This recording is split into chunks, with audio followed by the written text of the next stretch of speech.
देखिए, नगरोटा का जहां तक रिजल्ट है that was on expected line, वो तो ऑलरेडी बीजेपी के ही पास थी। अलबत्ता जो बडगाम का रिजल्ट है वहां चेंज आया है और उसके चेंज आने की दो वजूहत हैं। एक वजह ये कि लोग वहां नाराज इस वास्ते हैं या थे कि चीफ मिनिस्टर साहब ने वहां से कंटेस्ट किया था और गांदरबल से कंटेस्ट किया था, तो उन्होंने ये कहा था कि जहां मुझे लीड ज्यादा मिलेगी मैं वो सीट रिटेन करूंगा। लेकिन बडगाम में जब उनको सीट वो लीड मिली तो उन्होंने वो रिटेन नहीं की। एक तो वो गुस्सा था, दूसरा कहीं पे जो सरकार की कारकर्दगी है वो भी एक जनरल फीलिंग है कि सरकार की कारकर्दगी उतनी प्रो पीपल नहीं है या वो अपने प्रॉमिसेस को पूरा नहीं कर पा रहे।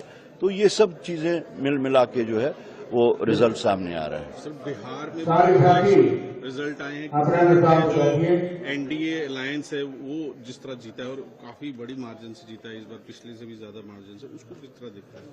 हम तो chief election commissioner of India Nageshwar ji को मुबारकबाद देना चाहेंगे कि जो रोल उनको असाइन किया गया था फैसिलिटेट करना चोरी का और डिफरेंट मेथड्स से चोरी का, उसमें वो कामयाब हो गए।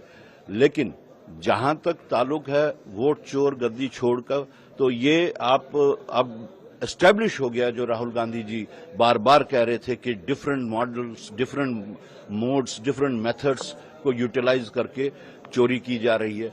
यही चोरी का तरीका उन्होंने महाराष्ट्र में किया, यही हरियाणा में किया, यही बिहार में अब किया।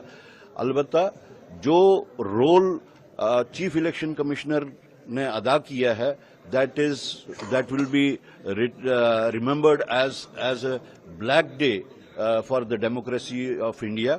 और जिस तरीके से बीजेपी और को फैसिलिटेट किया गया है, पहले आपने देखा होगा कि जिस वक्त सड़कों पे पैसे बांटते थे और खासतौर से जिस वक्त इलेक्शन के वक्त जो मॉडल कोड ऑफ कंडक्ट लगता था, वो मॉडल कोड ऑफ कंडक्ट होने के बावजूद भी जिस तरीके से वो स्कीम्स को फैसिलिटेट किया गया, 10,000 रुपए 75,000 फैमिलीज, ये तकरीबन 1.25 करोड़ लेडीज का जो उन्होंने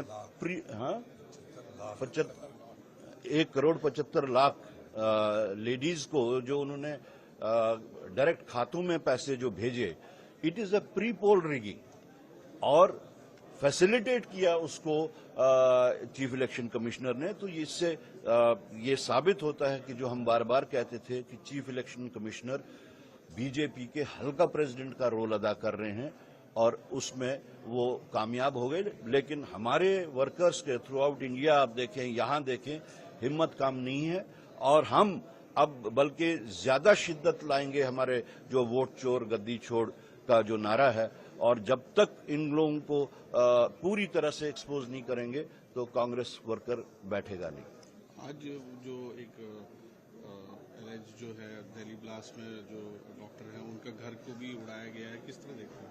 देखिए, सबसे पहले तो जो वो कार्रवाई हुई, जो वहां पे ब्लास्ट हुआ, वो हाईली कंडेमनेबल है। जिस तरीके से वो किया गया, बहुत इंसानियत सोच तरीका इख्तियार किया गया और उसमें जितने भी मरे हैं लोग, उनके परिवार के साथ हमारी सहानुभूति है और साथ साथ जो जख्मी हुए हैं वी प्रे कि वो जल्द अज जल्द ठीक हों।